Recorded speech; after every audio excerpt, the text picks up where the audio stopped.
வணக்கம். இன்னைக்கு நாம பார்க்க போறது நடிகர் விஜயோட அரசியல் என்ட்ரி பத்தி. ஆமா, அவரோட தமிழக வெற்றி கழகம் கட்சி 2026 தேர்தலை குறிவைக்கிறாங்க இல்லையா? இதான் நம்ம கிட்ட இருக்கிற ஆய்வு அறிக்கையை வச்சு இத பத்தி கொஞ்சம் விரிவாவே அலசலாம். தமிழ்நாட்டு அரசியல்ல இது புதுசு இல்லனாலும் எம்ஜிஆர், ஜெயலலிதான்னு பெரிய வரலாறு இருக்கு. ஆனா இப்போ விஜயோட நிலைமை என்ன? அதுதான் முக்கியம். கரெக்ட். 2026 தேர்தல் தான் அவரோட முக்கிய இலக்குன்னு தெளிவா சொல்லிட்டார். இந்த ஆய்வுல அவரோட ஆரம்பம், இப்போ இருக்கிற நிலை, பிளஸ் மைனஸ் எல்லாத்தையும் பார்ப்போம். சரி, அவரோட அரசியல் பயணம் எப்படி ஆரம்பிச்சது? 2009 விஜய் மக்கள் இயக்கம் VMI அதுதான் ஸ்டார்டிங் பாயிண்ட். அப்புறம் 2021 உள்ளாட்சி தேர்தல் ஒரு முக்கியமான கட்டம். VMI கணிசமா ஜெயிச்சாங்க. ஆமா, 169 இடங்கள்ல போட்டியிட்டு 115 ஜெயிச்சாங்கன்னு நினைக்கிறேன். அது ஒரு நல்ல பூஸ்ட். அதுக்கப்புறம் தான் பிப்ரவரி 2024 தமிழக வெற்றி கழகம் TVKன்னு கட்சியை ஆரம்பிச்சார். ஆனா இந்த 2024 லோக்சபா தேர்தல்ல போட்டியிடல, யாருக்கும் ஆதரவும் இல்லைன்னு சொல்லிட்டாங்க.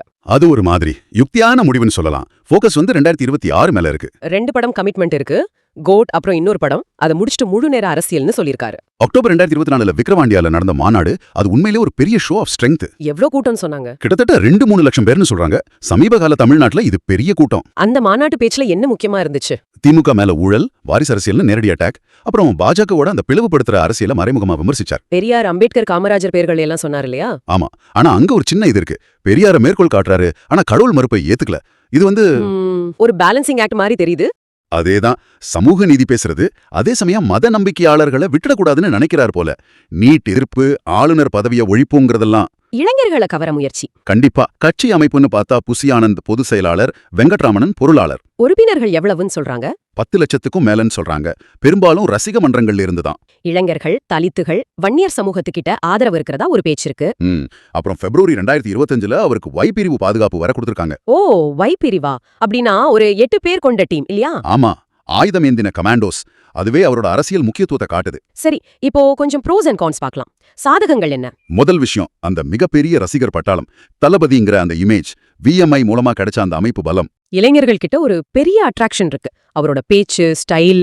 ஆமா, பேச்சாற்றல், கவர்ச்சி, இதெல்லாம் கூட்டத்தை கூட்ட உதவும். அப்புறம் முக்கியமா பொருளாதார சுதந்திரம்.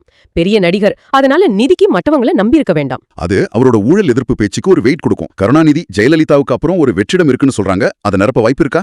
அது ஒரு பெரிய கேள்வி. இப்ப பாதகங்கள் என்ன? முதல் சவால், அரசியல் அல்லது நிர்வாக அனுபவம் இல்லைங்கிறது. அது ஒரு பெரிய மைனஸ். சித்தாந்த ரீதியா சில குழப்பங்கள் இருக்குன்னு சொல்றாங்களே. திராவிட ஆதரவு, ஆனா கடவுள் மறுப்பு இல்லங்கிறது மாதிரி. ஆமா, அது சில பேருக்கு ஒரு குழப்பத்தை ஏற்படுத்தலாம். யாருக்கான அரசியலை முன்னெடுக்கிறாருங்கிற தெளிவு வேணும். அப்புறம் போட்டி, திமுக, அதிமுகவுக்கு இன்னைக்கும் கிட்டத்தட்ட 75% வாக்கு வங்கி இருக்கு. அது மட்டும் இல்ல, பாஜக, நாம் தமிழர் கட்சின்னு மற்ற கட்சிகளும் வளர்ந்து வராங்க. இந்த களத்துல தனிச்சு நிக்கிறது கஷ்டம். முக்கியமா அந்த ரசிகர் பலம் அப்படியே வாக்குகளா மாறுமாங்கிற கேரண்டி இல்ல. கரெக்ட். கமலஹாசனோட மணிமா உதாரணம் நம்ம முன்னாடி இருக்கு. அப்புறம் போட்டி நடிகர்களோட ரசிகர்கள், பழைய சர்ச்சைகள் திரும்ப வருது. ஜோசப் விஜய் சர்ச்சை மாதிரி விஷயங்கள் மறுபடியும் கலரப்படலாம். ஆமா, வெறும் கவர்ச்சி அரசியலா இல்லாம ஒரு திடமான சக்தியா மாறணும். அதுதான் சவால். இப்போ லேட்டஸ்ட் என்ன? ஜனநாயகன் பட ஷூட்டிங்ல இருக்காருன்னு சொல்றாங்க. ஆமா, அதுதான் கடைசி படம்னு சொல்றாங்க. விக்ரவாண்டி மாநாடு ஒரு நல்ல ஸ்டார்ட் தான், ஆனா அந்த மொமெண்டம் தொடரணும். சுமந்த்ராமன் கூட அதான் சொன்னாரு, இந்த வேகம் தொடரணும்னு. ஆன்லைன்ல பார்த்தா கலவையான கருத்துக்கள் இருக்கு. சில பேர் இளைஞர் நலன் சொல்றாங்க, சில பேர் தெளிவான பார்வை இல்லன்னு சொல்றாங்க. வரலாற்று ரீதியா பார்த்தா எம்ஜிஆர், ஜெயலலிதா ஜெயிச்சாங்க, ஆனா விஜயகாந்த், கமலஹாசன் தடுமாறினாங்க. விஜய் இதுல எந்த பாதையில போவார்னு பொறுத்திருந்து தான் பார்க்கணும். சினிமா தளபதியிலிருந்து அரசியல் தலைவரா மாறுறது அது ஒரு பெரிய டிரான்ஸ்ஃபர்மேஷன். ஆமா, சுருக்கமா சொன்னா விஜயோட அரசியல் பிரவேசம் நிறைய எதிர்பார்ப்புகளையும் அதே சமயம் நிறைய கேள்விகளையும் எழுப்புது. நட்சத்திர பலம் இருக்கு, ஆனா அனுபவமின்மை, போட்டி, சித்தாந்த தெளிவின்மைன்னு தடைகளும் இருக்கு. இது வெறும் ஒரு நடிகரோட கதையில, தமிழ்நாட்டோட அந்த சினிமா அரசியல் உறவு, ஒரு புதிய தலைமைக்கான தேடல், இளைஞர்களோட மனநிலைன்னு பல விஷயங்களோட இது சம்பந்தப்பட்டது. இத கேட்டுட்டு இருக்கிற நீங்க என்ன நினைக்கிறீங்க? எம்ஜிஆர், ஜெயலலிதா மாதிரி விஜயாலையும் ஜெயிக்க முடியுமா? இல்ல விஜயகாந்த், கமல்ஹாசன் மாதிரி சவால்களை சந்திப்பாரா? அவரோட அந்த ஸ்டார் வேல்யூ தமிழ்நாட்டோட இந்த சிக்கலான அரசியல் களத்துல வாக்குகளா மாறுமா? யோசிச்சு பாருங்க.